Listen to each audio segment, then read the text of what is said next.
সাধারণত নিম গাছের চারা গাছের 1 বছরের মধ্যে লাগানোর জন্য সবচেয়ে ভালো। নিম গাছের জন্য সার প্রদান অত্যন্ত গুরুত্বপূর্ণ, যাতে গাছ ভালোভাবে বেড়ে ওঠে।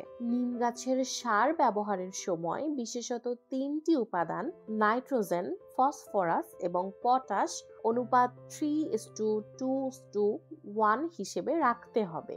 এই উপাদানগুলি গাছের স্বাস্থ্যবান বৃদ্ধি নিশ্চিত করতে অত্যন্ত সাহায্য করে। সাধারণত প্রতি 6 মাসে একবার গাছকে সার দেওয়া উচিত, বিশেষত বর্ষাকালে বা শীতকালে, যাতে গাছটি ভালোভাবে বেড়ে ওঠে। নিম গাছের উপকারিতা।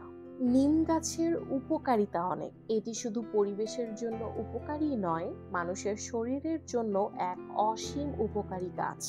নিম গাছের পাতায় থাকা অ্যান্টিব্যাকটেরিয়াল এবং অ্যান্টিফাঙ্গাল গুণগুলি আমাদের চর্মরোগ, একজিমা